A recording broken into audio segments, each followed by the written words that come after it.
city, uh, who is often not from Novgorod itself, usually from other areas, and they seem to be doing something different in the kind of far northern forest space than the Novgorod Boyars. The princes tend to um, travel and take tribute in the western regions, and the Novgorod Boyars tend to do it in the east.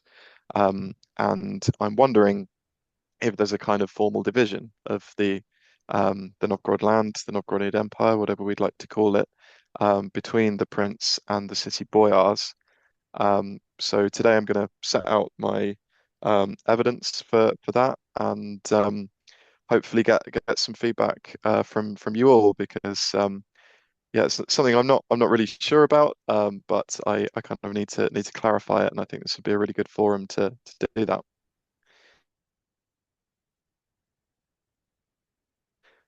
So we'll start by just get a kind of brief rundown of the relationship between Novgorod and its princes, as I understand it, because this is pretty confusing, and I know kind of some colleagues present here have spent a lot of their careers looking at this, so I might be wrong on some aspects, but reductively speaking, during the Kievan period, from the late 10th century to the early 12th century, the Prince of Kiev is either acting as the Prince of Novgorod as well, sort of directly ruling it, or sending a member of his family to rule as prince there under the principle of collateral succession, so usually a son or a brother. And the prince will actually live outside of the city in the Rurikovo Gorodishche um, during this time. Then we have a period where things start to become a little bit more unstable from around the year 1136, when the different branches of the Rurikid family from Vladimir Suzdal, Smolensk, Chernigov, and Kiev as well, are now competing for the position of the Prince of Novgorod, and trying to place members of their clan on the Novgorodian throne. And the Novgorodians themselves are beginning to show agency in inviting and expelling princes as well. Then from 1230, with the fourth reign of Yaroslav Vsevolodovich, who is a Suzdalian from the Volga region, Novgorod begins this more stable relationship with the Principality of Vladimir Suzdal. Yaroslav places his son, Alexander, the future Nevsky, on the throne there. Nevsky continues a kind of similar policy, his sons Vasily and Dmitry on the Novgorodian throne. But the Grand Prince of Vladimir is still taking a very active role in Novgorodian affairs. So Yaroslav and Alexander, and then later Dmitry, while they're ruling in Suzdal, they still do pop up in Novgorod a lot, and get involved in what's happening there. And it's during this transitional period, and this is a very heavily debated topic, but it seems to be that, yeah, during this time, there is concurrently developing a Novgorodian city government structure above the city's Vecha, the Common Assembly, and this is known as the Council of Lords, the Soviet Gospod. Comprises the Posadnik, the Tizyatsky, and the leading boyars from the city's five ends. Um, and it's around this time when it's thought that this body was sort of becoming a little bit more formalized and structured, that Novgorod begins to make um, legal treaties, charters with its princes. Um, and the first one of these is extant from the year 1264. And in these charters, relations between Грузит? the prince and the Ну, теперь нельзя city пользоваться.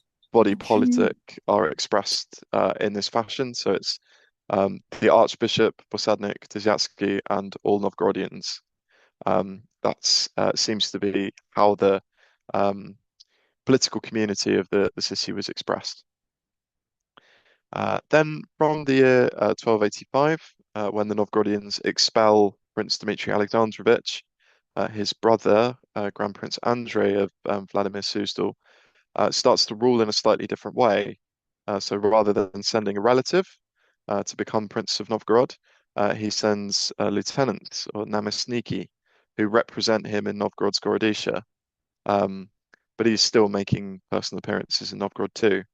And this is a part of the adjustment to the Yarlik system introduced by the Mongols with the coming of the Golden Horde, where the Grand Princes of Vladimir have a patent to collect tribute from the other Rus cities.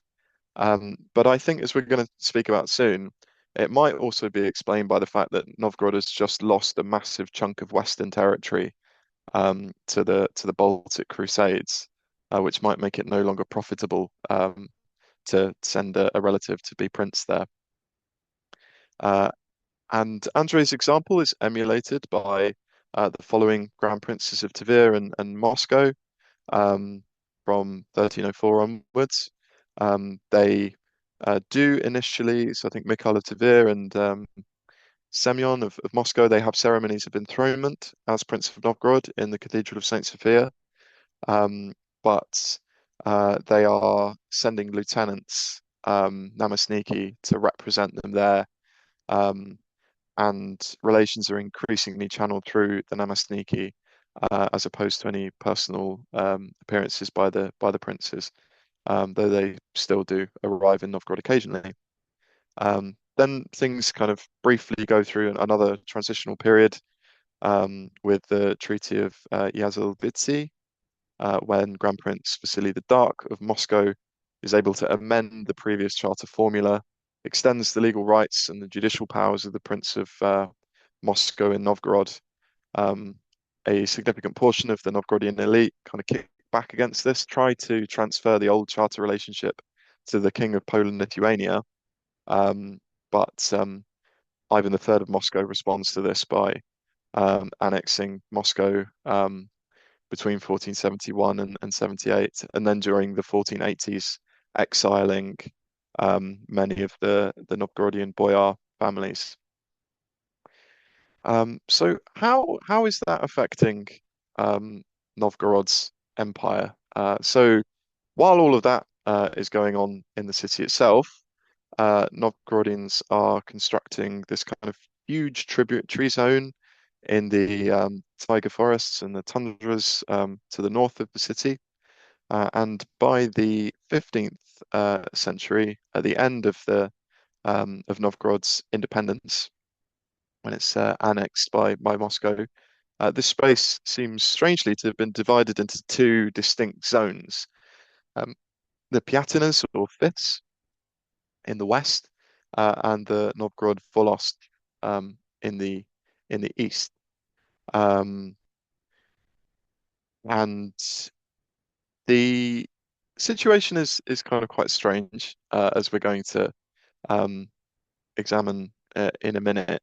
Why are there these two distinct zones? It's thought that the Pyatinas are meant to be the core territory of Novgorod, while the Volosts are the more remote areas and so should be administered differently.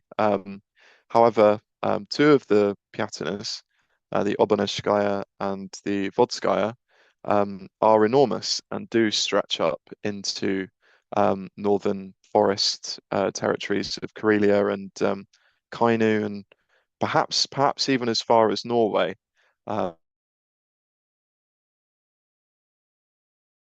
As we'll see in a second. The later princes of Novgorod and then the grand princes are barred by charter by the Novgorodians from owning land or sending their own men to collect tribute in the Novgorod Volosts. They'll receive instead a gift from the Novgorod Boyars, who take tribute from this region. But why are the Pyatinas not mentioned under this provision too. Does that mean that the prince could still send his own people to collect tribute in the Pyatinas? It's yeah, something that I think has intrigued historians of Novgorod for a while. Um, so just to kind of reiterate, we have the list of the Charter of Volosts here, and we actually have evidence for these a lot earlier than we do the Pyatinas. The Pyatinas, we only have evidence for them after the annexation by Moscow, coming from the cadastral books that are drawn up to kind of look at what's within the Novgorodian space after Moscow annexes the area. But the charters exist from 1264. The Volos territories that they list remain mostly the same, although there are some kind of subtle changes as they go through towards 1471. And this zone may have been iterated earlier. So there's an example from the Novgorod First Chronicle in 1228. Prince Yaroslav Vsevolodovich is asked to rule by the Novgorodians according to earlier gramoti, so earlier charters. So perhaps this space was conceptualized before 1264, but that's the first time that we have a document with it expressed. But yeah, as I said, there are a number of regions not mentioned within the charters that fall into the later Pyatina region, which are either non-Old Russian speaking, so Uralic speaking mostly, or very geographically remote, or both. So these include Votia and Ishuria on the Baltic coast, which become part of the Vodskaya Pyatina. Karelia, which is divided between the Vodskaya and Obonezh'e Pyatinas, and the Vepsian upland, which is part of the Obonezh'e Pyatina as well. There's also Kainu Ostrobothnia and Sami lands to the west of the Kola Peninsula. So we know that Novgorod is very active in the region of Old Kainu, which includes both the modern Finnish region of Kainu and northern Ostrobothnia as well. It's kind of has a border with Sweden from 1323, kind of up to the Bothnian coast, and it's fighting Sweden there and also sending armies to collect tribute from the local Kven peoples in 1377 and 1431. And also to the north of this, there is a Norwegian document from the year 1330 that states that Novgorod could collect tribute as far into the Finnmark region of Arctic Norway as Lyngen Fjord, which I've mapped here, and as you can see, it's really far to the west. So that implies that there's a huge area west of Kola, which is one of the stated Volost territories, that where Novgorod could collect tribute from the Sami people. And Novgorod is very active in fighting against Norway, to sort of dominate this region in the late 13th to the mid 15th centuries. And if this was thought to be part of the Vodskaya Pyatina, then that's a supposedly core territory, which is extending really, really far into the Arctic Circle, which feels strange. Also, something which I find is often not mentioned in literature that's sort of more specifically focused on Novgorod. So, for example, Janet Martin's Treasure from the Land of Darkness doesn't really mention this at all when it's talking about the medieval fur trade. But prior to and during the Baltic Crusades of the 13th century, Novgorod is regularly attested to have attacked or taken tribute from Estonia and Talava in northeastern Latvia, as well as Hama in the western Finnish lakeland. So we have a lot of western space where Novgorod is quite heavily involved, that isn't being mentioned in those princely charters. So what is the reason for that? And I think we might be able to access this a little bit by kind of going into the histories of both zones, the future Pyatinas and the Novgorod Volosts, before those divisions kind of start to appear in the documents in the year 1264. So the Novgorod Volosts first, prior to the 1260s. I think it's really interesting that before the appearance of those princely charters, and also while Novgorod still has a prince resident in the Gorodisha, the princes seem to show very little interest in the eastern areas that would become the Novgorod Volosts, and they never seem to lead major military campaigns there. There is one possible exception from 1078. Um, Prince Gleb Sviatoslavich died among the Zavolotskaya Tude, who are the Finnic inhabitants of Zavolotchia beyond the portage, which is now the modern Arkhangelsk Oblast. They were possibly Vepsians, but we don't really know. Um, and I've seen some historical literature which describes this as a military campaign. But Gleb's death here occurred after his expulsion from Novgorod, and the Zavolotskaya Tude seem to have had some kind of role in receiving exiles from Novgorod. So there's a Novgorodian called Yakin who was exiled to the Tude in chains in 1141. Tude, by the 12th century, could refer either to Zavolotchian Finnic peoples or Estonians.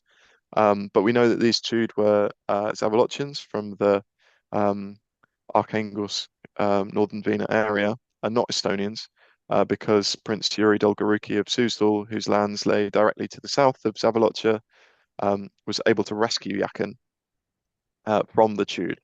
And that would have been much more difficult to do if Yakin was in Estonia. So that implies to me that Gleb had been exiled to the Zavolotchian Tude, and that this was kind of a tradition for Novgorodians, strangely. But yeah, other than that, princes are not really leading campaigns in this region at all. There is a charter of 1137 when the Prince Vyacheslav Olgovich defines the tithes that are due from the tribute-paying districts of Zavolotchia to the Cathedral of St. Sophia. But he seems to have been acting as something of an arbitrator between the Novgorodian Church and the Boyars here. That document's one that I need to get hold of, but he might not necessarily be describing his own tributary zones when he's listing these regions. It is true that princes of Novgorod do fight alongside the Novgorodians to respond to encroachments from Suzdal into Zavolotchia in the 12th and early 13th centuries. But a lot of this fighting takes place around the Volga, not actually in the Zavolotchia region itself. Um, and this is a way that century. So, for example, Izyaslav II of Kiev in 1148 recruits a Novgorodian army for his campaign into the territories of Suzdal by expressing sympathy with the Novgorodians for Prince Yuri Dolgoruki of Suzdal having taken tribute that belonged to the Novgorodians along the Sukona River. So offering to protect these zones is something a prince can do to kind of gain favor with the Novgorodians, but they're not massively involved there personally. Instead, tribute collection and exploration in the eastern zones tends to be undertaken by Novgorod Boyars, most notably those from the Ludin end or the Prussian end, and from Staraya Ladiga.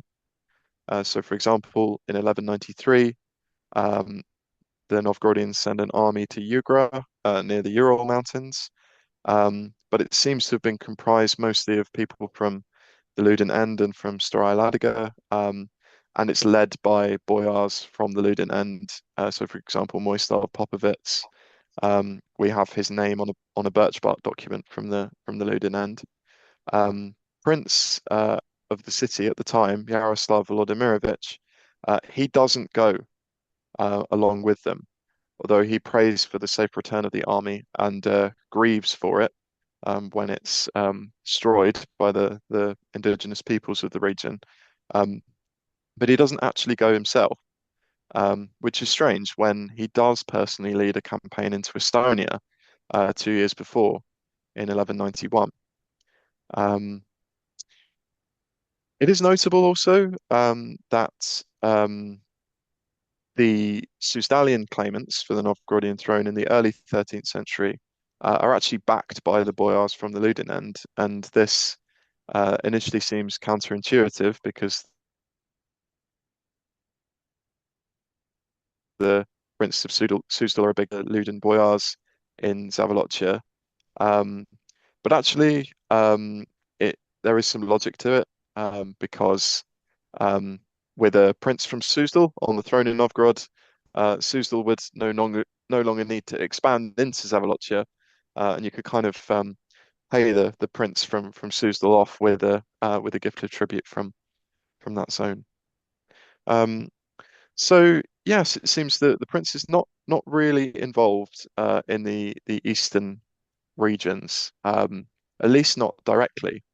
But the picture is completely different when we turn westward to the regions that Novgorod would lose to the Baltic Crusades, Estonia, Parma in the Finnish Lakeland, and Talava in northeastern Latvia. I might be wrong with these numbers, because there are lots of different chronicles, and some of them don't record the same campaigns. Some of them provide additional ones, but so far I've counted 30 Novgorodian campaigns into Estonia, northeastern Latvia, and the Western Lakeland. Between the first campaign of Prince Yaroslav the Wise in 1030 and the aborted campaign of Yaroslav Yaroslavich in 1269. 25 of these were personally led by a prince. So princes massively involved in these western forest zones, even though they aren't so much in the eastern ones. Um, a lot of princes of Novgorod lead at least one campaign to these areas, but there are some who are kind of serial western campaigners. So Iziaslav Yaroslavich kind of once leads and then once orchestrates a campaign to Estonia in 1054, then leads another one in 1060. Vsevolod Mstislavich, one campaign to the Lakeland in 1123, and then three into Estonia in the early 1130s, and then Mstislavich the Bold, four campaigns into Estonia within the space of 4 years. And these campaigns follow a kind of general pattern, with the prince progressing into the area with a large army, sort of Baltic Crusaders forces, which describe seeing this, kind of describe it as a kind of very colourful affair with sort of lots of banners and glinting armour and things. But then the prince and his troops, they destroy dwellings and food supplies, so they often kill the local people's cattle herds or take them away, and they levy big lump sums of tribute. Uh,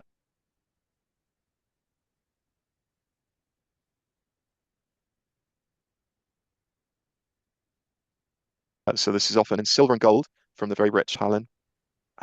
Smaller amounts of silver, cattle or human captives in the interior of Estonia and Talaba, and mainly human captives from Parma.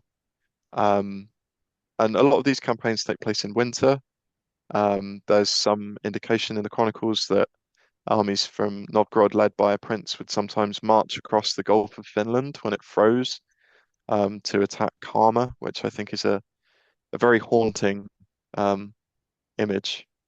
But there's also some evidence for concurrent regularized tribute collecting for princes as well in these regions, given by Henry of Livonia. So not just these big campaigns, there might have been some regular tax too.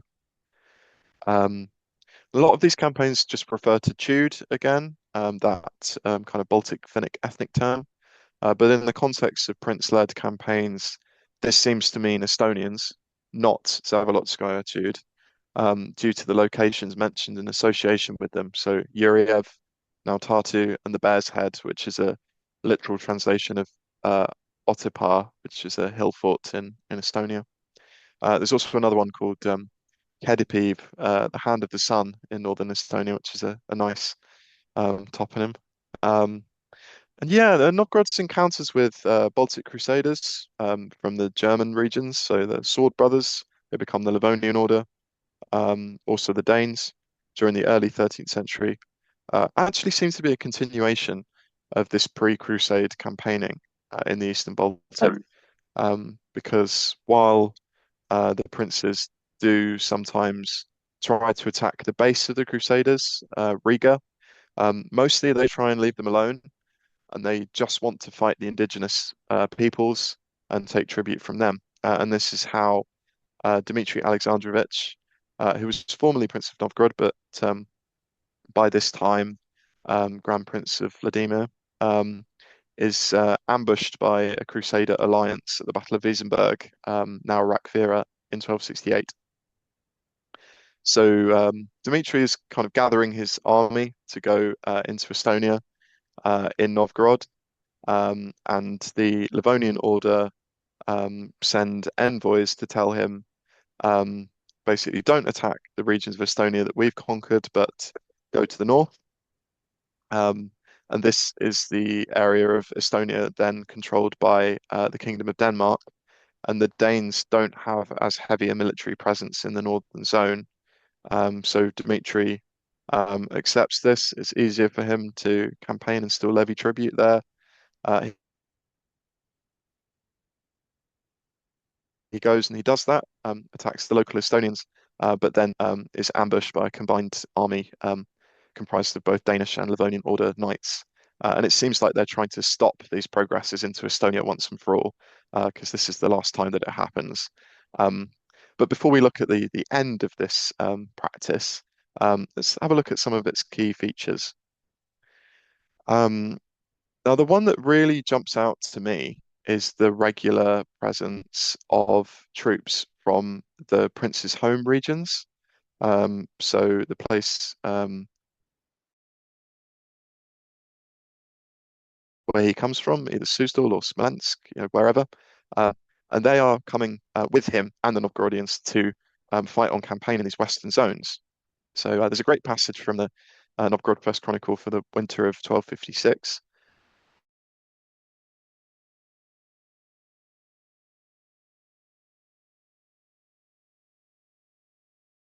Describing Alexander Nevsky's their battalions. But the way was evil, for they saw neither day nor night, and it was the doom of many Shestniki. But God guarded the Novgorodians. Now, according to Alexei Gippius, Shestniki refers to the armed retainer officials of a prince, and it later became slang almost in Novgorod and Pskov for anyone from the Volga-Suzdal region to the south. So this reminds me a little bit of a phrase that Northern Englanders use about Southern Englanders like me. You couldn't hack it on a rainy Tuesday night in Stoke. The Novgorod chronicler here is saying the Southerners the prince brought with him couldn't cope with the icy conditions of the Finnish forests, but the Novgorodians could because we're used to it. And I think there's a little flash of resentment there, possibly. And you can really see this a bit earlier on with Alexander's father, Yaroslav Vsevolodovich, who wants to campaign against the Livonian Order in Riga. And he brings a load of troops from Pereyaslav in the Volga lands to Novgorod.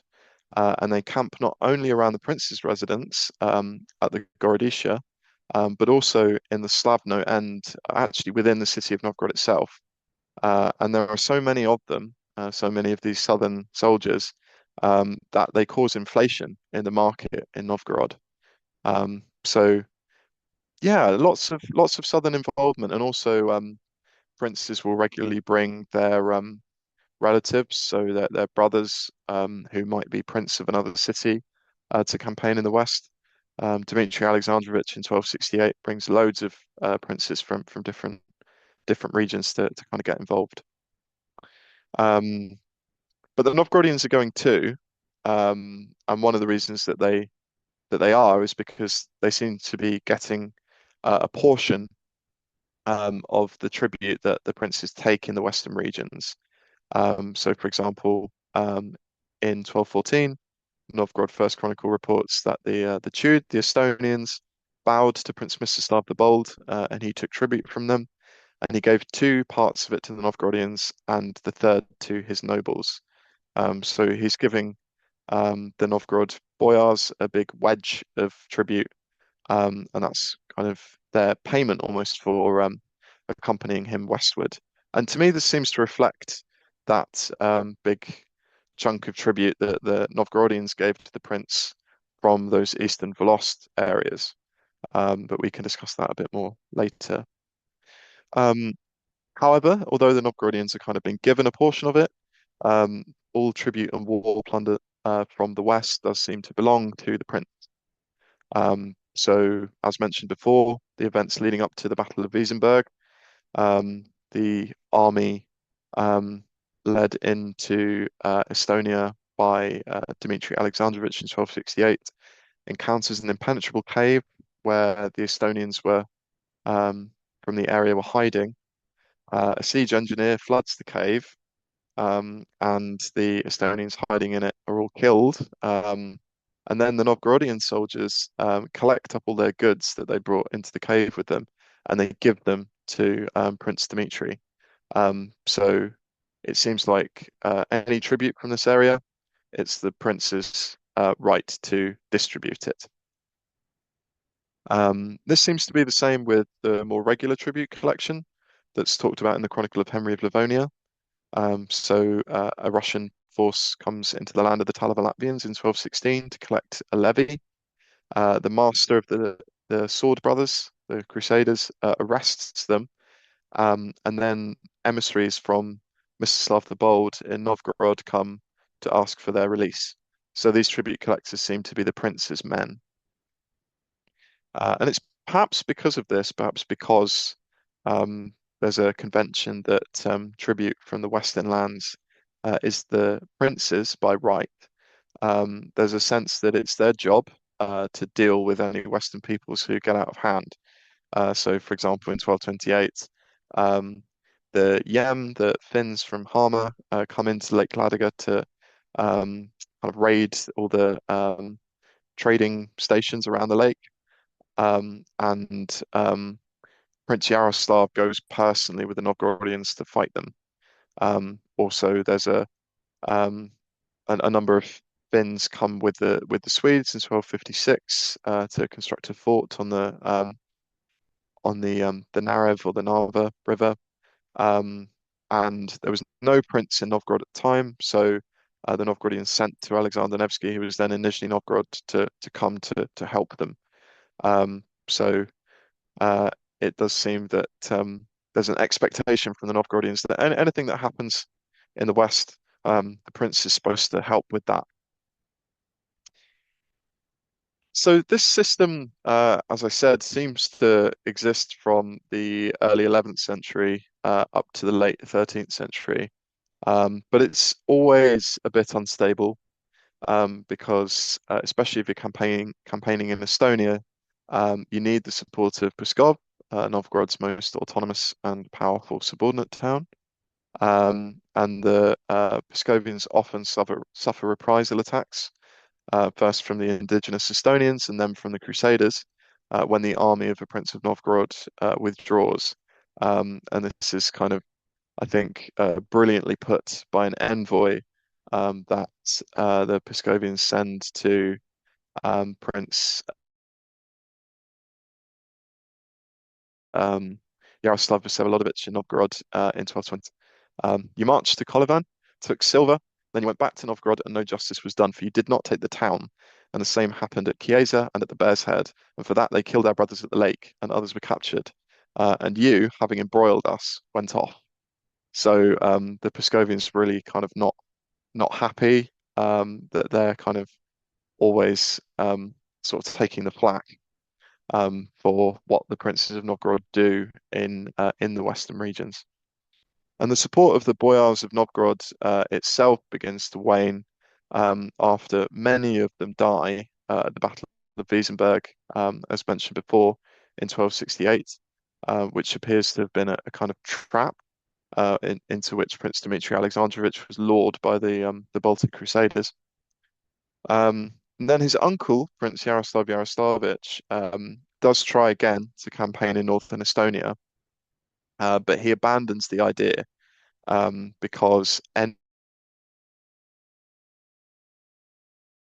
envoys from the Livonian Order and the Danes as well come and ask him to establish a border on the Narva River. He might have accepted this under pressure from the Khan of the Golden Horde, who at the same time instructed him to allow passage of Riga merchants. Riga, obviously the center of the kind of crusading theocratic state, to come to Novgorod. And I think it's probable that the Novgorod Boyars agitated for this agreement between Prince Yaroslav and the Danes and the Livonian Order, because by this point they have a really kind of rapidly developing trading relationship with the Hanseatic League, which is a major backer for the Baltic Crusades. So essentially, the princes are by now asking the Novgorod Boyars to fight their own trading partners, which doesn't really make any logical sense. So I think there's some internal pressure for these princely campaigns westward to end. After this, Novgorod begins a more distant relationship with the Grand Prince of Vladimir after the expulsion of Dmitry Alexandrovich in the 1280s. Grand Prince Andrei Alexandrovich is a party to a peace treaty between Novgorod and the Danish viceroyalty in Estonia in 1302.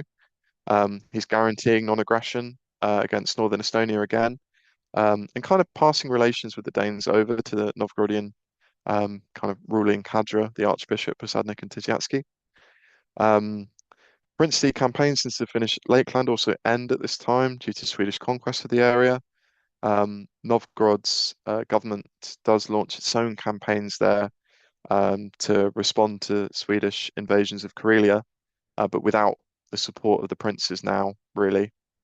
And any such intervention by Novgorod west of Lake Saimar ends with the 1323 Treaty of Noteborg or Orakov with Sweden. And again, Grand Prince Yuri of Moscow is a signatory to this treaty, under which the Novgorodians are acknowledging Swedish control of southern Finland and part of Western Karelia. And, you know, I do wonder if Yuri was signatory to this because he's signing away his rights to tribute from Finland, where his kind of predecessors had taken tribute. But then he's not a party to a treaty between Novgorod and the Livonian Order in the same year. That's made solely by the Archbishop Posadnik, Tyziatsky, and all Novgorodians. So we appear to be seeing a pattern here.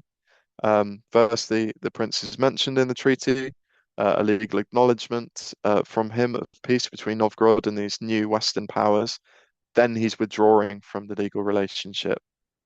And you can see that with this kind of withdrawal of the prince from the equation, Novgorod is no longer really interested in intervening in the West. It has a great opportunity to kind of go back into Estonia during the St. George's Night uprising in 1343-5. But it doesn't support the Estonians at all, just kind of acknowledges that it's happening, but no military intervention to help the rebels, probably because they don't want to disrupt their trading relationship with the Livonian Order. So it seems that once the Boyars are fully in control of relations with the crusading powers, they've got, in Estonia anyway, they have no wish to fight them. So it seems that, yeah, with the withdrawal of the prince, this western zone is kind of forgotten. Now let's look at the western areas that Novgorod does keep hold of, despite the Baltic Crusades. These include Votia and Azuria, known as Ingria also, Karelia, Kainu, and Sapmi. And these are areas which were apparently incorporated into the Vodskaya and Obonezh'e Pyatinas. And before the late 13th century, there's a similar pattern here to those more westerly regions in southern Finland, Estonia, and Latvia. The princes of Novgorod appear to be really heavily involved again. So they seem to have had close relations with the three Finno-Ugric near neighbors and military allies of Novgorod, the Votians, Zaurians, and Karelians. Alexander Nevsky, for example, summoning them to fight against the Swedes and the Livonian Order in the 1240s. He's also described in his Jitya, his hagiography, as having a friendship with an Isaurian elder called Pelugi. So yeah, a close relationship, some kind of link between the princes and these peoples. The Karelians are the most interesting from among the three, because in the 12th century they seem to have established their own network of tribute taking from the Sami and the peoples of Kainu. And the Norwegians start to challenge them in this zone, attacking them in Arctic Scandinavia in the 1230s and 50s. And when this happens, it's Alexander Nevsky who, at least according to the Norse saga of Hakon, who intervenes to help them. He sends an embassy to ask King Hakon the Old of Norway to stop robbing the Karelians who pay tribute to me. So it seems that the Karelians are the prince's tributaries. And this is kind of implied um, by some of the early treaties between Novgorod and the German merchants who would later form the Hanseatic League. Um, Alexander Nevsky, well, Grand Prince Vladimir, and his son Dmitry, as Prince of Novgorod, guarantee the trading rights of German merchants with the Karelians, basically say they won't be subject to an extra toll for trading with the Karelians. So all this seems to imply that the Karelians, Votians, and Ažurians are under the prince's jurisdiction and not the jurisdiction of the Novgorod Boyars, if indeed those are separate. Um, whoops. Um, this starts to change, though. It all starts to go a bit wrong at exactly the time that the princes have to stop campaigning in Estonia and southern Finland. So as soon as Yaroslav Yaroslavich in 1269 is told he can't go to northern Estonia, he immediately tries to turn his army on the Karelians instead. And the Novgorodians say, no, you can't do this, they're our allies. But they have to do it in 1278 when Dmitry Alexandrovich has come back to Novgorod and he wants to lead a campaign against the Karelians. And I think this is really unlikely to be a coincidence that Estonia and Finland were now lost to the Baltic Crusades. Um, it's like they need a new Western space from which to kind of raise their revenue. Um, and Dimitri's campaign really follows the same pattern. So Dmitry Alexandrovich with the Novgorodians and all the Low Country, the Nizozhskaya Zemlya, punished the Karel and took their land by storm. So once again, Dimitri's bringing in a load of people, a load of his retainers or relatives from the south to get involved in a campaign in Karelia in exactly the same way that he would have previously done in Estonia when this was still possible. And the Karelians seem to kind of respond to this by stepping up their activities in Arctic Scandinavia, killing a Norwegian royal official in the Scandinavian mountains a year later. It seems that they're trying to compete more heavily with the Norwegians for tribute from the Sami so that they can pay the princes more tribute and avoid attack. Um,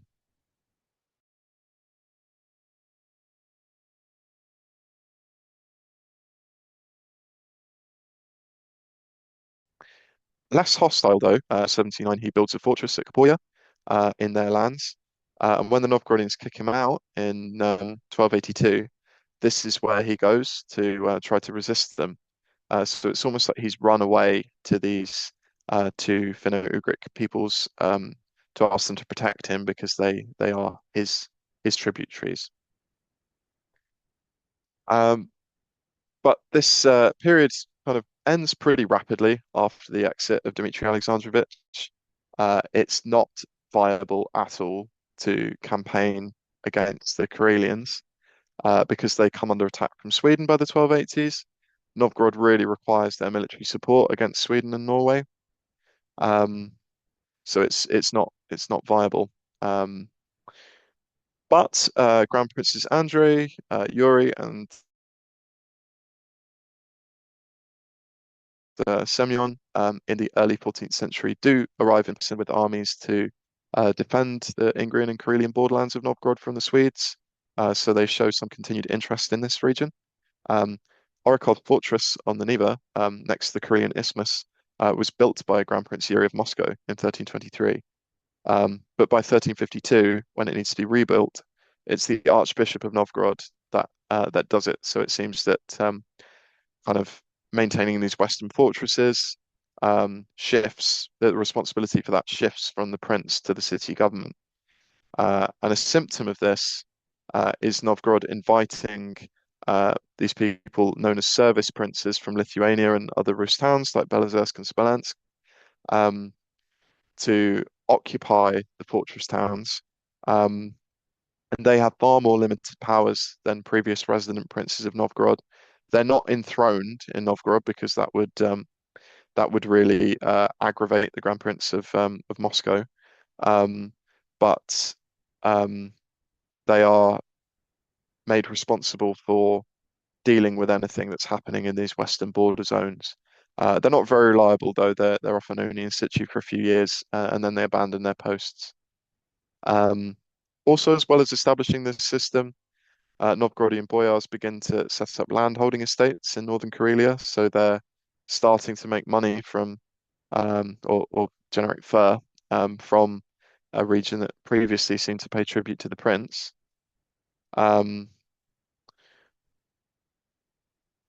And they're also supervising any tribute taking that the Karelians are doing themselves. So sending Novgorodians along with the Karelians to go to Kainu. Also getting the colonial settlers from Zavolochia involved in Karelian attacks on Norway. Novgorod First Chronicle in 1444 says that a direct order was issued by Novgorod for a Zavolochian Karelian campaign against Norway. So essentially, it seems that as the princes and their influence withdraws from these western regions, the city government of Novgorod is kind of filling the vacuum, either with itself or with these service princes that are acting as a kind of buffer.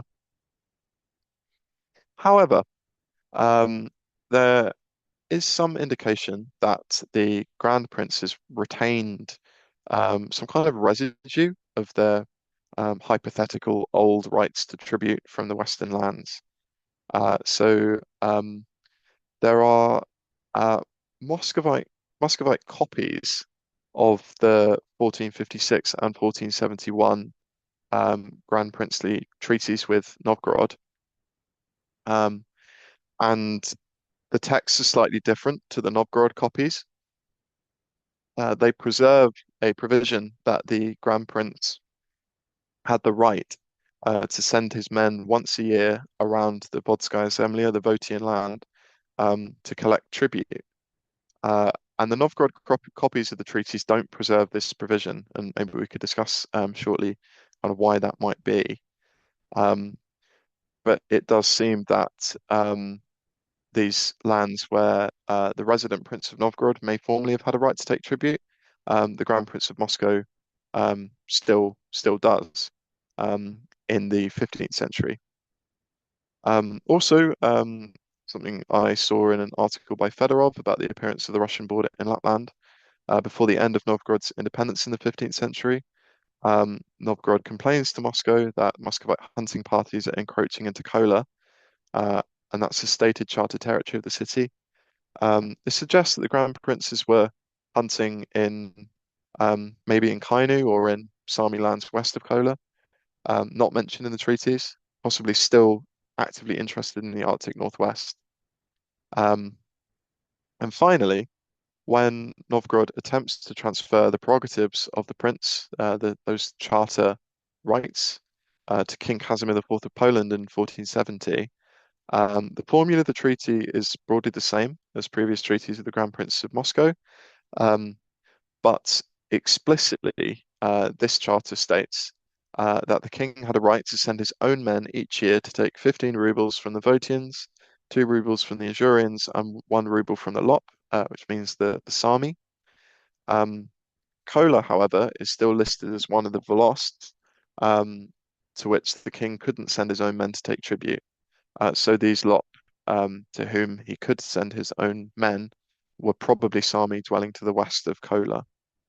And I wonder if this is a statement of the residual tribute in the west of Novgorod's territories, that the Grand Prince of Moscow had previously been entitled to take. Perhaps copies of previous treaties with the Grand Prince of Moscow didn't need to include it because it was a convention. But the King of Poland and Lithuania would not have been aware of this convention, so it needed to be explicitly stated for him when Novgorod amends the standard charter formula um, to um, to fit for the King of Poland and Lithuania.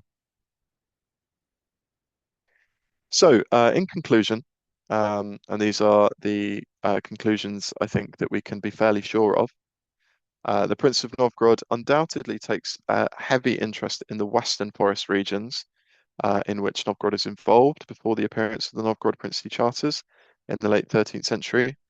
And this is concurrent with a notable lack of involvement in the eastern regions, which would become the Novgorod Volosts listed in those charters. Tribute from Western peoples like the Estonians and Sullivans appears to have belonged by right to the prince, but he gave the Novgorodians a portion of it, mirroring the later charter arrangement regarding the Novgorod Volosts, from which the Novgorod Boyars gave the prince a gift. When Estonia, Tulava, and Hammer are lost to the Baltic Crusades, um, this coincides exactly with a brief move by the late 13th century Prince of Novgorod to attack the Karelians. So it's almost like a desperate move. They've lost the old space where they used to campaign, and they've now got to go for a new one, even one which doesn't really make much sense. And this is swiftly followed by Novgorod's transition away from a relationship with the prince dwelling in the Gorodisha to one with the Grand Prince, who instead sends lieutenants to represent him in Novgorod. And to me, this indicates that it wasn't profitable anymore for the Grand Prince Vladimir to establish a son or a brother as Prince of Novgorod, um, because he would no longer have these western regions available to extract tribute from. Also, princes appear to have backed or driven Karelian tribute taking in Arctic Fennoscandia, and the consequent Karelian conflicts with Norway in this area. Novgorod's boyars continue this cycle of conflict and diplomacy in the 14th and 15th centuries, but they seem to have inherited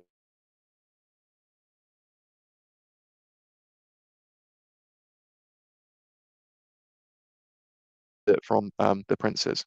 During the 15th century, the Grand Prince of Moscow does appear to retain tribute rights in these areas, and those may be the residue of the rights to tribute a resident Prince of Novgorod had once held in the West.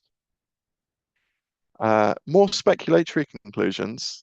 Before 1264, it seems that the Empire of Novgorod was informally divided into two zones: an eastern zone, which was explored and exploited by the boyars, and a western zone, which was explored and exploited by the prince. And this system apparently worked because each party was entitled to a portion of the revenue from the other's zone. So, in return for this, the Novgorod boyars supplied manpower to the prince to campaign in the west, and the prince guaranteed the integrity of the boyar zone in the east and defended it from other princes, most notably the Prince of Suzdal if the prince wasn't from Suzdal himself. At exactly the time when that eastern boyar zone is crystallized in law by way of the princely charters, becoming the Novgorod Volosts, the western tribute zone, where the prince used to extract revenue, is disintegrating due to the Baltic Crusades and the establishment of the Jarlek system, which means the prince is withdrawing from life in Novgorod. However, there are some significant problems with this, and I'm sure all of you will pick up with kind of more problems in a second. So when those first princely charters appear in the 1260s and 70s, the prince's western tribute zone was still just about operational. So as we've seen in 1268 and 1269, Dmitry Alexandrovich and Yaroslavich still think it's possible to campaign in Estonia, and they want to campaign in Karelia as well. Therefore, we would expect this princely tribute zone, which I've hypothesized about, to be expressed in the early princely charters in some way. The princely Volosts to mirror the Novgorod Volosts, but a list of them doesn't exist. It's not expressed legally at all, so far as we know. Definitely not in the copies of the charters that have survived. And the three charters which do set out apparently residual tribute rights of the Grand Prince among Western Boreal peoples, those come from the 15th century. And that leaves a lacuna of around a century between the expression of those rights and the end of the period of resident Prince of Novgorod, who used to campaign and levy tribute in the Western forests. So that's kind of it, really. That's setting out my my case and the evidence for this. I need to be sure about the structuring of the Empire of Novgorod for my PhD dissertation to work. But as you can see, it's a pretty murky topic. So I would really appreciate not only questions but thoughts and feedback. Thank you very much. Thank you very much, Ben, for a fascinating and thought-provoking talk. And I would now like to invite our respondents to offer their comments. Pavel Vladimirovich, are you with us? Yes, I am with you. Okay. So Nice to meet you. Unfortunately, through the internet only by now. Okay, so who'd be the first? whatever, whoever wants, maybe you. Okay. If I begin, so I would continue if you don't mind. So we start with the questions, as far as I understand. Yes. Okay, so I have two or three questions. I haven't already. I am not sure now if there would be two or three, but I will start with two questions. So it would be more appropriate to put them all together or by one. I think one by one is always better. Okay. Let's start.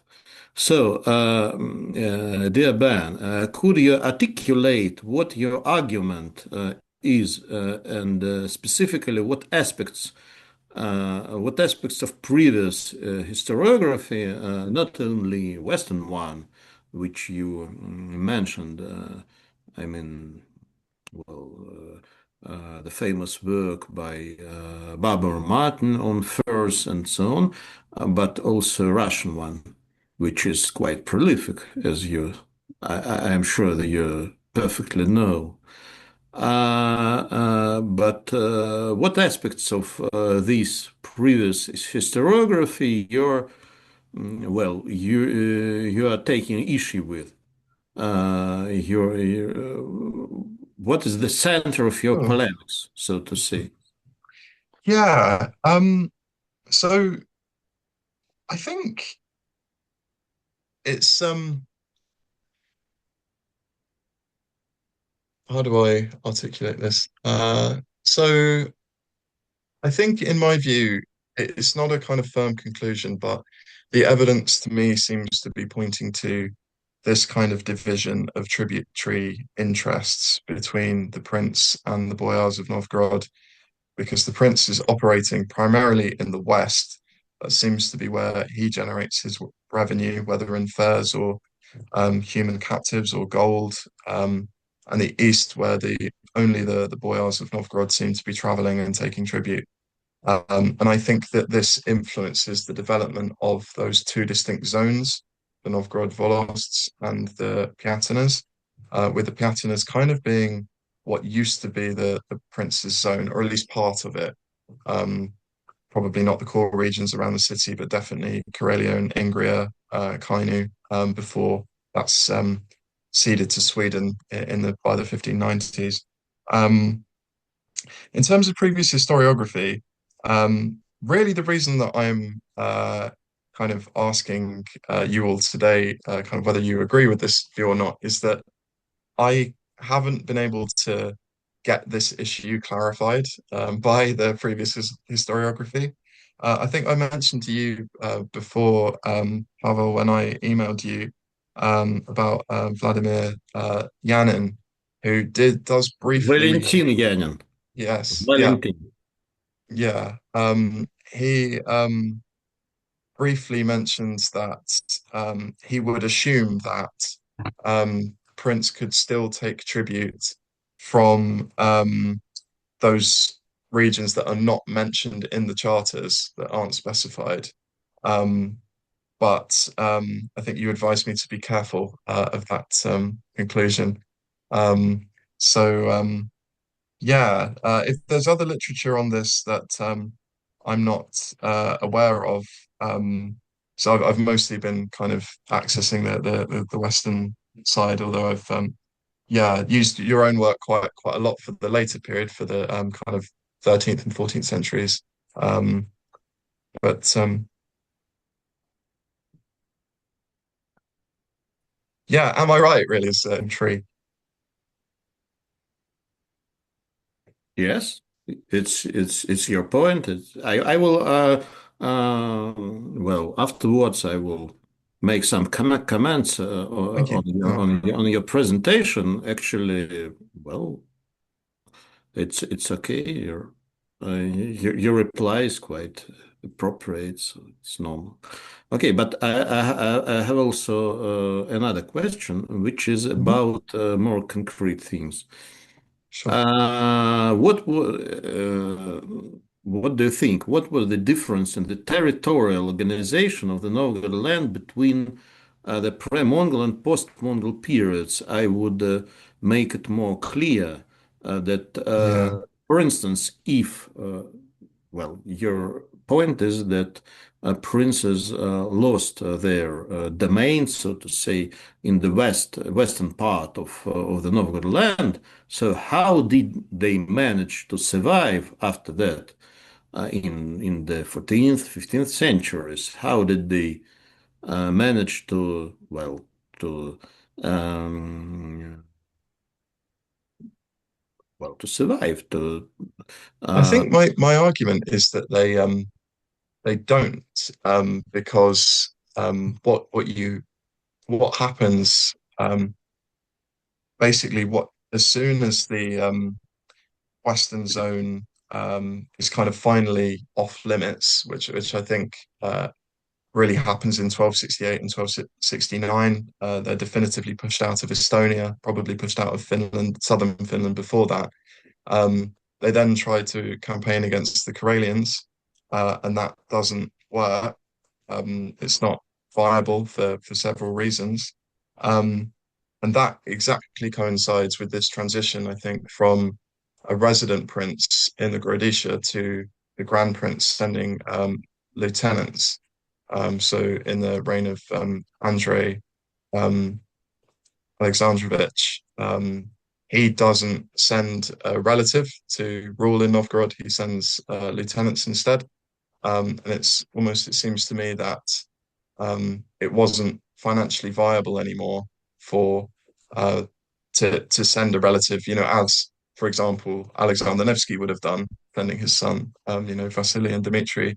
Andrei in the 1380s doesn't do that, probably because there's no space in the Western Tiger Forests left in which to campaign.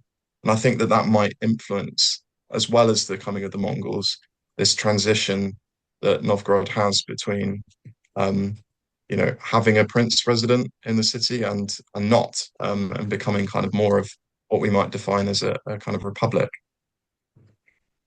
But how did they manage to, for instance, to feed their retinues just without any lands?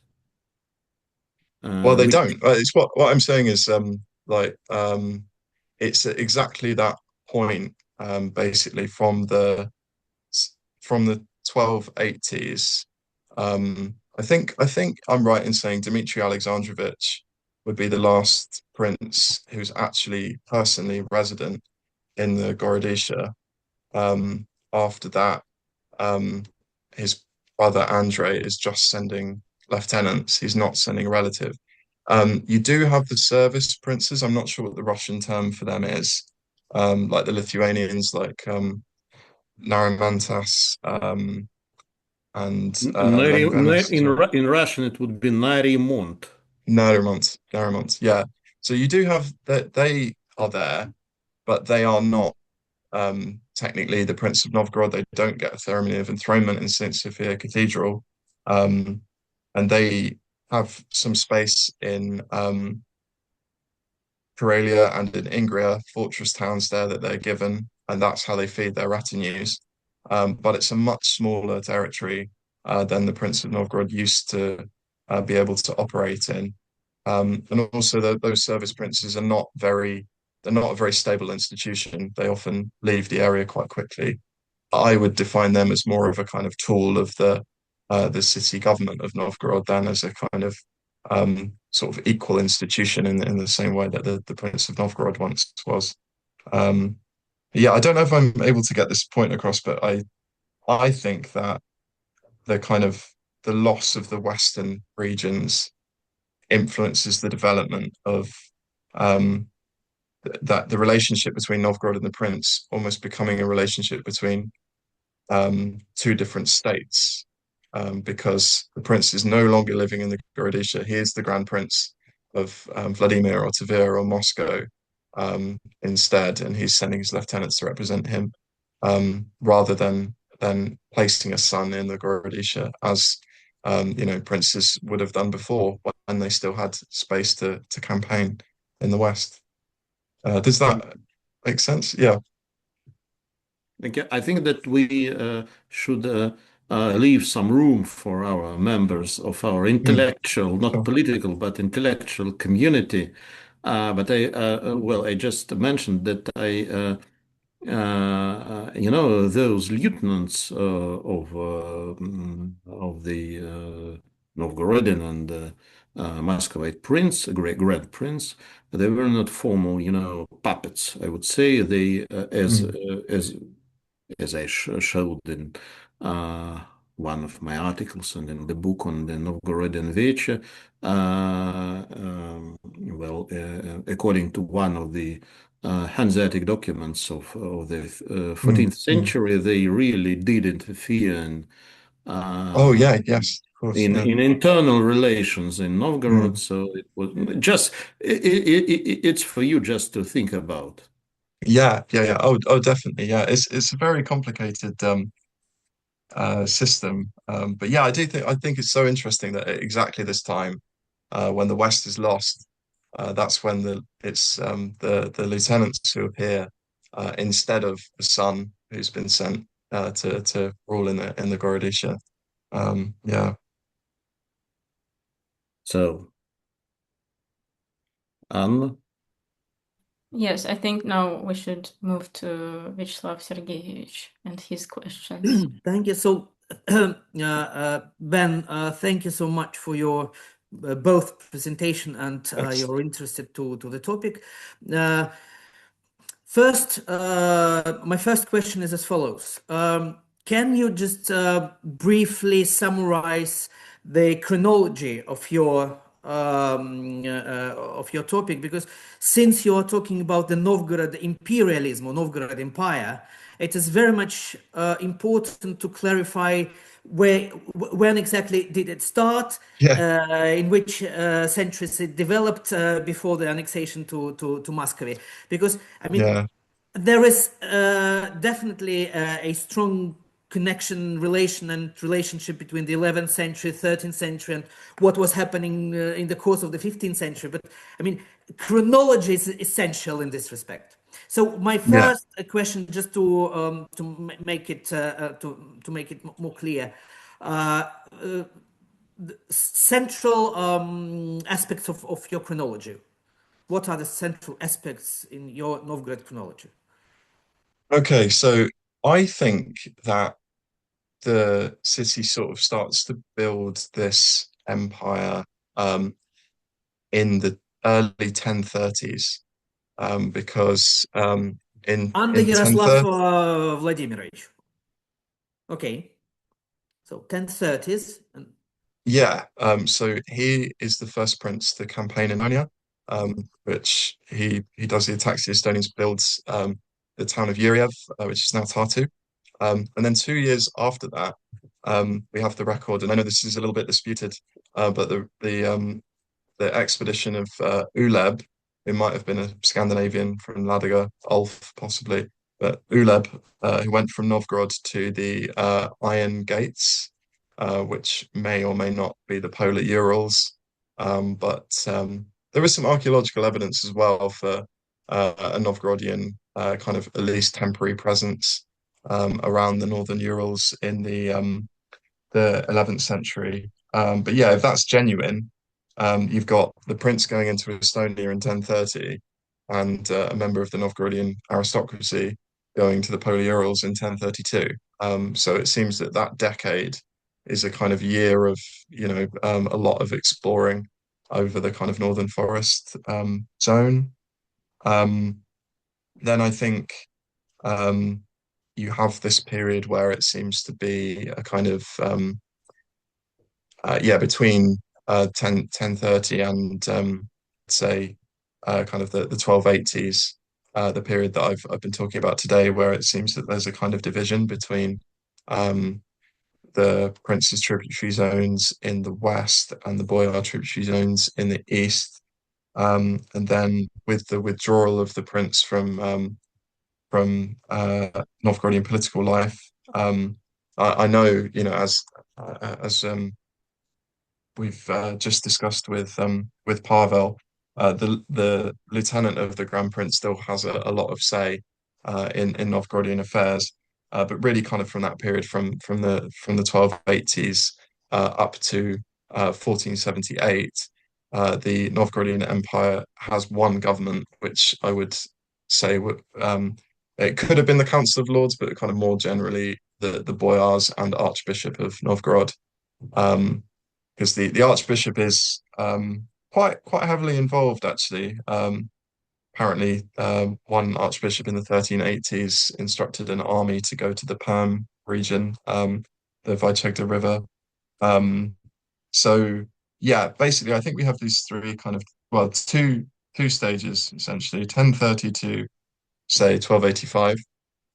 The kind of dual empire of maybe the prince in the west and the boyars in the east, and then from 1285 to 1478 when it's the boyars and the archbishop sort of on their own, but maybe the princes of Moscow still have some interests in the western part of it. As we know, they're trying to take the eastern part in Zavolotchia away from Novgorod as well. So yeah, quite complicated. I hope that answers the question. Quite well. Thank you Thanks. so much.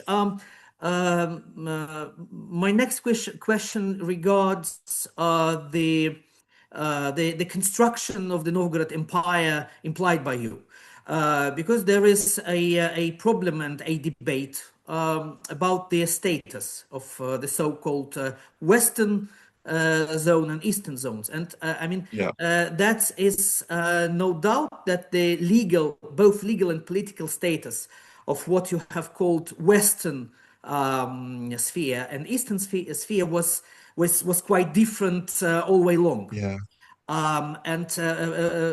Also, I would like you to pay particular attention to the fact that in the course of the 11th to early 13th centuries, what you have pointed out as Western area of interest was in no sense political part of the Novgorod state or the Rurikid state. From the point of view of both northern, western, and East European sources, Finland, Estonia, most of Latvia, most of what is now split between Finland and Karelia was totally independent of any political structures. They themselves thought of their tribal structures as completely independent from both Sweden, Novgorod, anything. So the political and military and trade relations were not as relations between different parts of one state, but the relations were kind of international until the Baltic Crusades, until the later phase of the 13th century onwards. So this is very much important, and this makes complete difference with the eastern forest zone, which was out of any visible political control most of during most of the Central Middle Ages. So this is also a problem. Can you comment on that? Yeah, is that I think basically to call the Novgorodian Empire an empire is, it is something that has been an issue for me, because there are many different kinds of empires, basically. And I don't think Novgorod really administered sort of directly or heavily any region except the central region around the city itself. There's a large kind of old Russian-speaking settler colonial population. The rest of the region, I think it's quite similar, actually, like the Estonia, Finland, but also the Ugra, and the Komis, the tribes sort of living along those kind of eastern rivers near the Urals. They probably didn't think of themselves as part of the Empire of Novgorod. They would have thought of themselves as independent. But the Novgorodians are still kind of, whether it's the princes or the boyars, either way, they're still sending people there to collect tribute from them. It's perhaps similar to sort of steppe nomadic empires in some ways. You might kind of conclude that a region was part of an empire, even if those people living there didn't themselves necessarily feel that it was. But I think people in Novgorod felt that it was, which is something that I'm dealing with. I think my first chapter is going to be about the conceptualization of this space. But yeah, I completely take your point. I think that I think the princes of Novgorod certainly, considered the Eastern Baltic to have been their zone. And I think that's the main reason why they fight against the Baltic Crusades in that region. I don't think it's motivated by confession. I mean, they're not kind of massively interested in converting the indigenous peoples to Orthodoxy, but they are interested in maintaining their tribute. I think that's one of the reasons, why they defend that area. Basically, to cut a long story short, I completely understand your point. I think it should still be defined as an empire, although the peripheral peoples probably wouldn't have felt themselves to have been under the rule of Novgorod. Thank you so much. I'm actually hoping that Pavel Vladimirovich will very soon clarify his point of view on what kind of imperialism Novgorod did develop in the course of the say, Mm. 13th to 15th century. But I have the third, not question, but a comment based on my personal perception of what was between the Baltic pre-Crusader societies and Novgorod and Rus.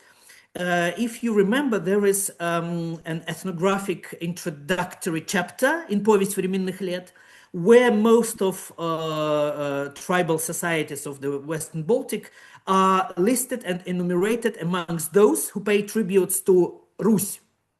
Yeah. Rus and Novgorod. For the late 11th, early 12th century, this is not the same as later on.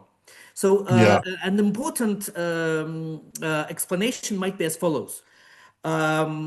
Since Rus was a kind of umbrella political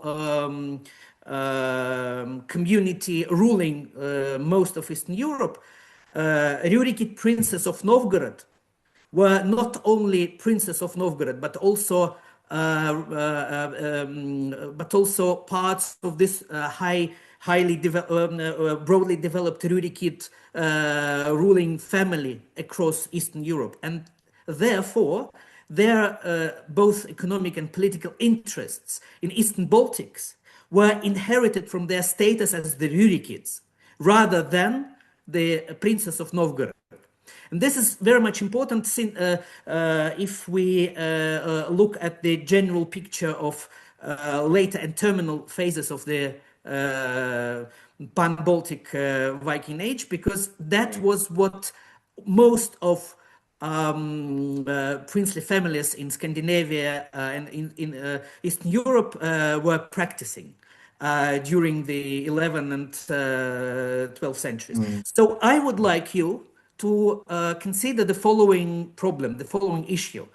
A clear distinction in status between the Western tribal lands and tribal societies and Eastern as belonging to different levels of political representation of the Rurikid princes of Novgorod.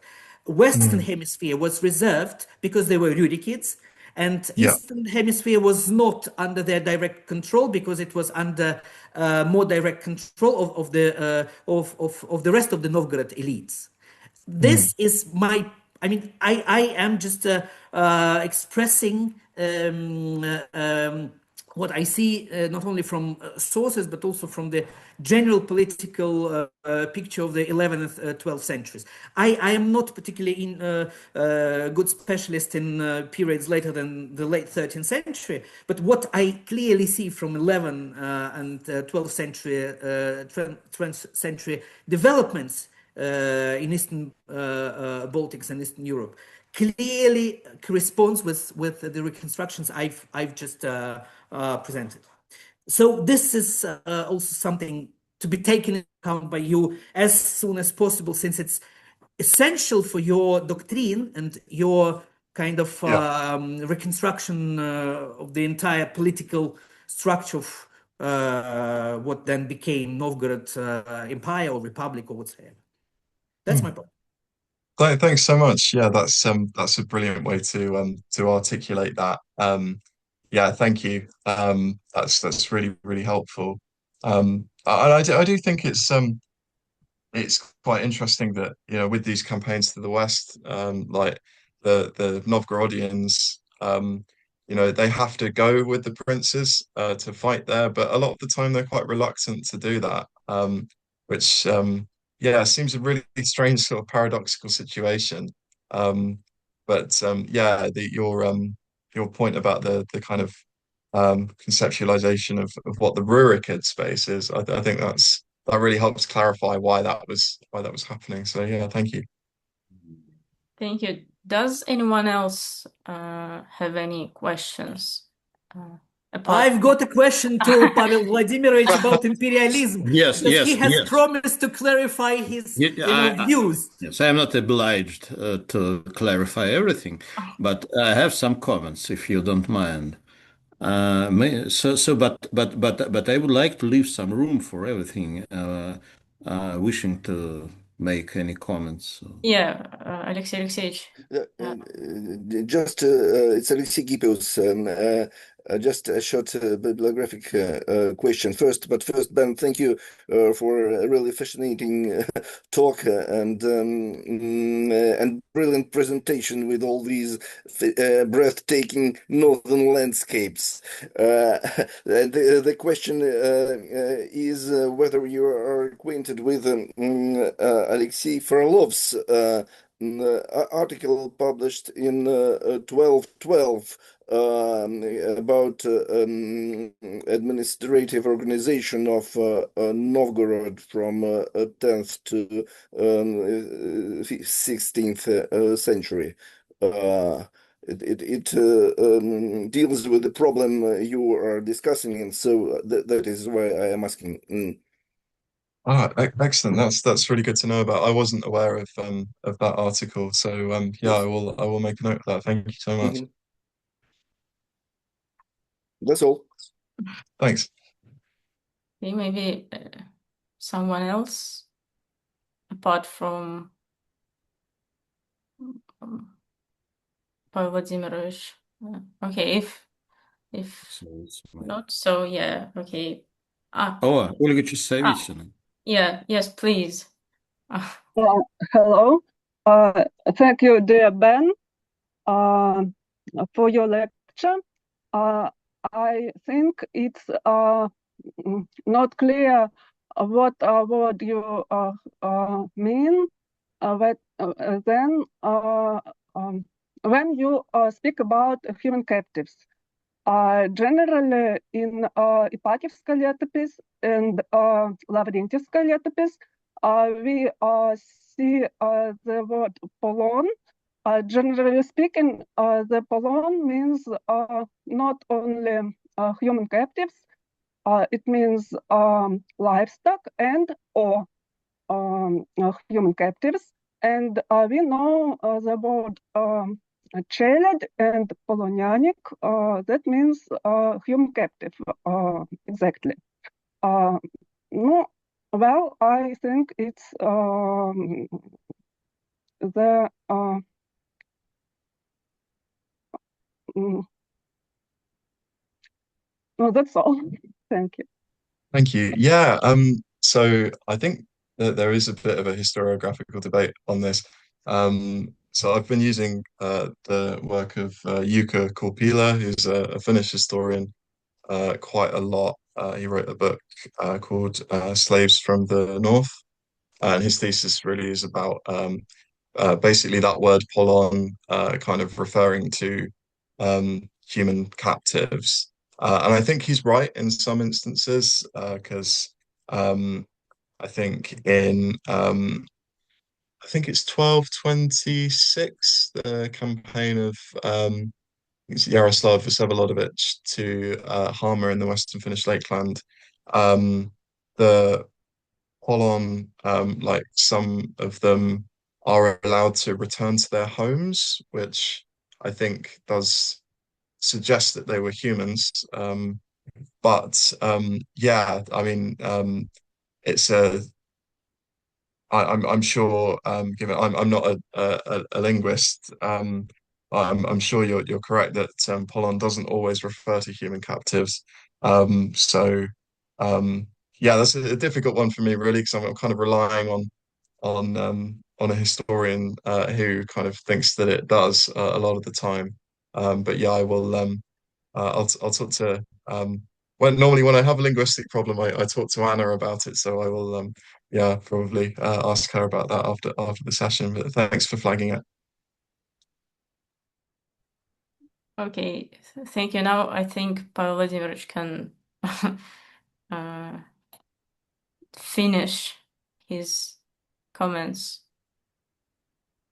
Actually, dear Ben, dear our intellectual and not political community, well, I don't want to finish. I want to finish nothing. That would be more correct, I would say. But I have few comments.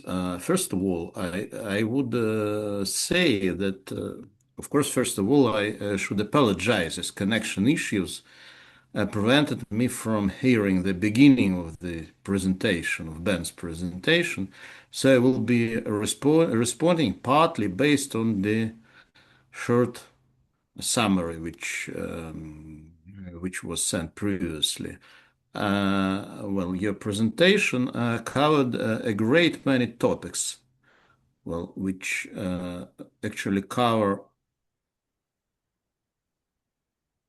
more or less all Novgorodian history, maybe up to the 14th century at least.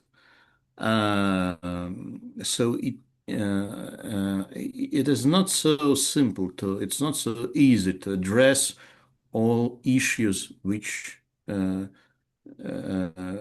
you have raised. Still, I will tell something.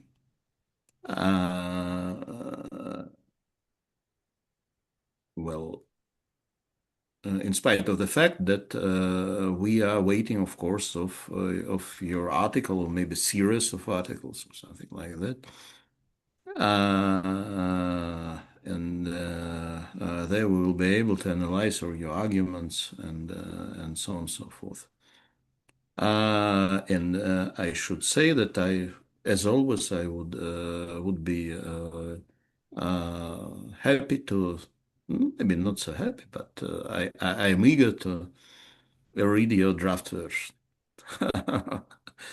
Thank you very much for your really interesting presentation. The topic seems promising and under-researched, and in Russian historiography as well. In my view, it is entirely justified, and to some extent, I'm going to discuss this question with Vyacheslav. The issue of empire. I would say that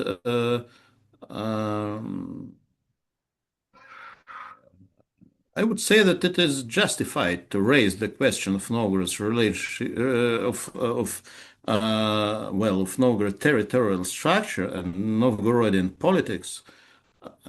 Not politics, but more,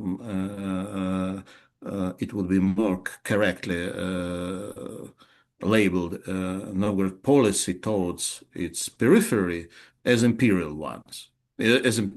I think that it's a correct framework, generally speaking. History is quite, that history knows republican empires. One need only mention the Athenian Maritime League and Venetia, Genoa, etc. And not talking about more modern examples, we would not enumerate them. Starting with the French Republic in the late 19th century and so on. Novgorod's policy towards for instance, for the Dvina region, which you didn't mention, and it perfectly fits in your framework generally. It seems to me that it was quite, I mean, the Novgorod policy towards the Dvina region in the late 14th century was quite imperial. I mean, imperial not in the sense of I would say, something very bad or just authoritarian. It shouldn't be mixed up. It's different things. But in fact, it was imperial policy, of course. There were two empires by their structure who fought for the Dvina region. I mean, the Novgorod Republic and the Grand Moscow Principality. And by the way, as you of course know, Moscow lost this battle at that time. Also, there are some very interesting ideas regarding the territory of the future Pytiny.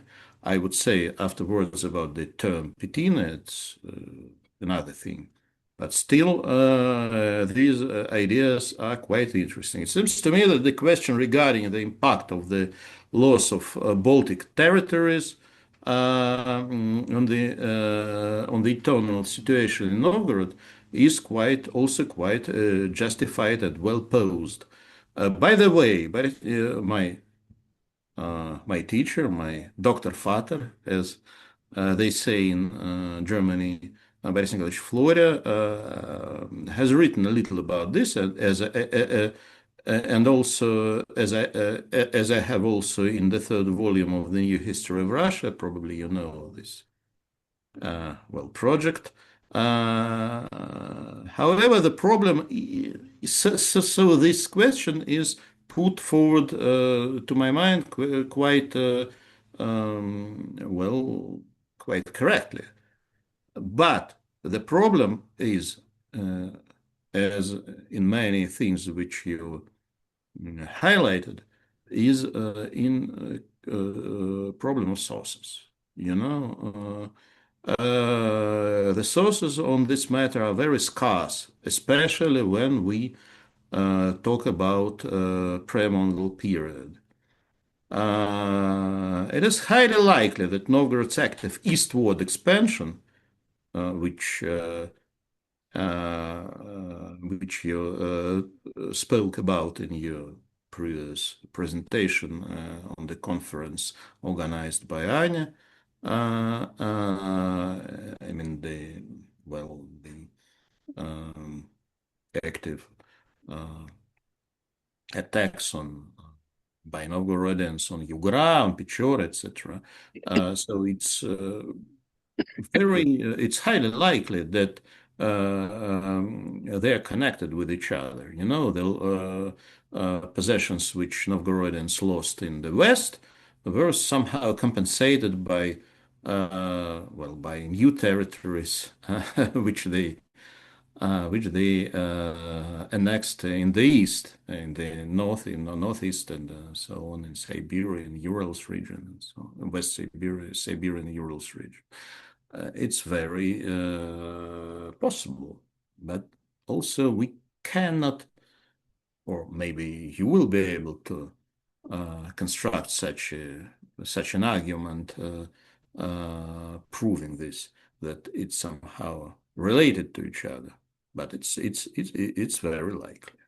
I agree with you in that, and it may be a kind of prospects for your future research. Then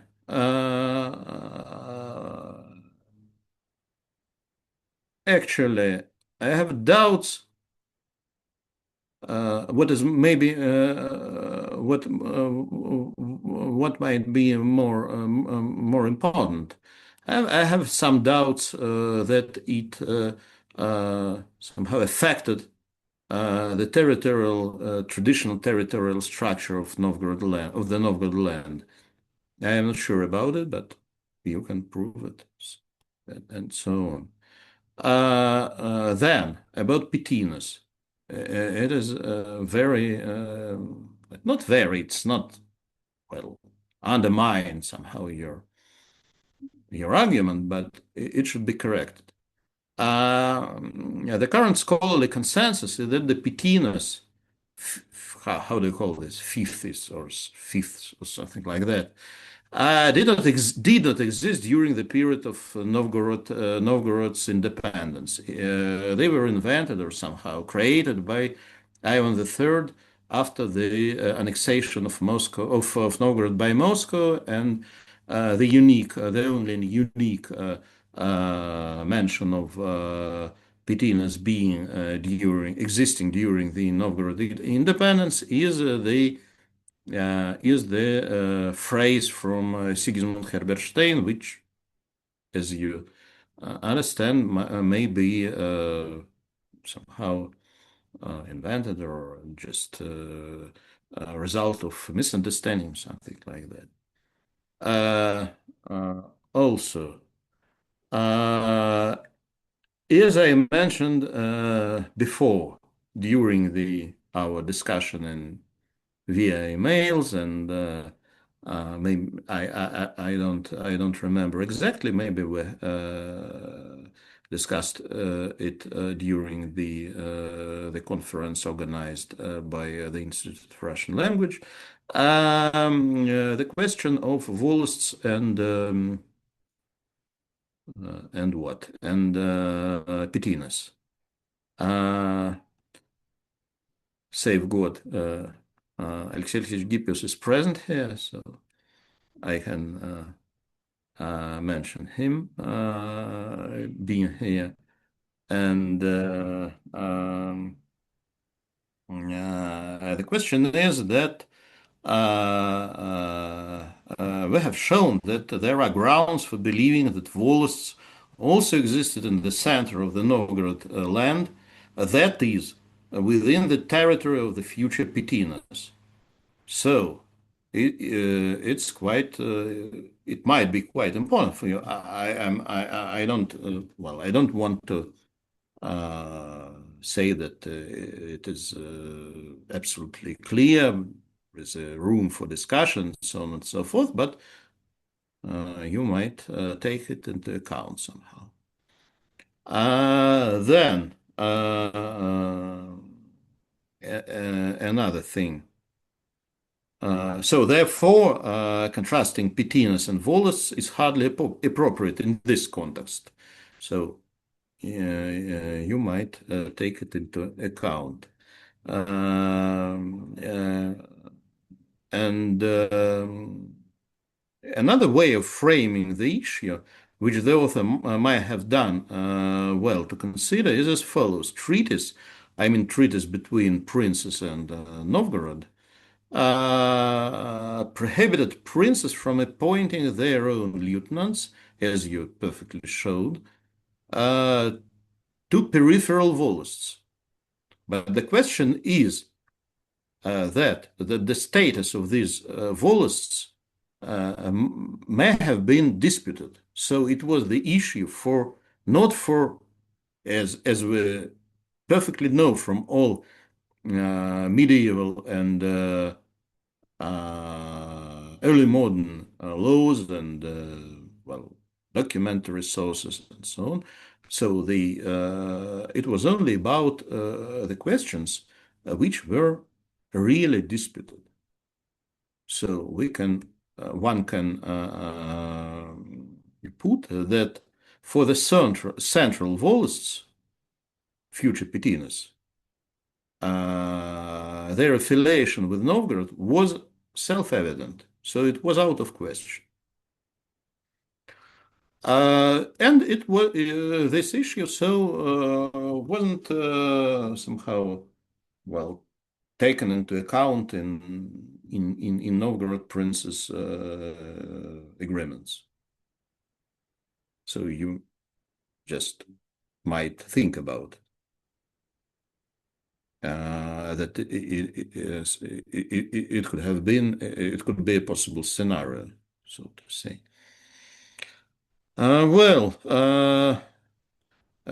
You mentioned, it seems to me, or me, I don't remember. Veliky Novgorod, you did, and he authored a perfect, wonderful book on Novgorod-Lithuanian relations, and it should be also mentioned and taken into account. And there he wrote about the possible existence of remnants of the Smolensk prince's domain in the west of the Novgorod land, which would later become so-called Chernokunstvo, so territories which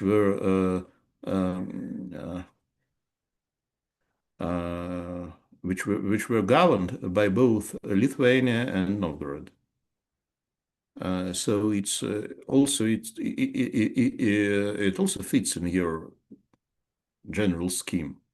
general frame. So also it should be studied, I think, and not only mentioned but also taken into account. But also I should say that we naturally lack sufficient data for this period, this early period. But I would like to wish you, of course, wonderful research, and I'm sure that you will show us what early Novgorodian territorial structure really was, and there are some interesting insights already. Thank you very much. Thank you so much. Yeah.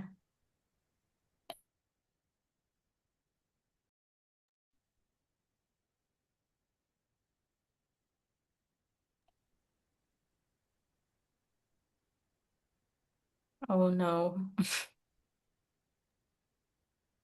Аня, веселее. Бен пропал. Это же не только у меня. Почему? Я все... Ну, у меня тоже Бен подвис. Картинка есть, а фидбэка нет. Сейчас, я думаю, что он... А услышал ли он мою выдающуюся... Да, он двигался... Выдающуюся, как это... Двигался, когда ты говорил. Речугу. Сейчас, давайте, я думаю, Да, что подождем, он пока он... остановится, да. Его снесло. Пишите ему. Ну, бывает. Может быть, да. Мир До него добралось. Ми-6 его отключила. Да, я как раз тоже хотел сказать про Ми-6. Ладно, подождем сейчас. Ну что, хорошо обсудим.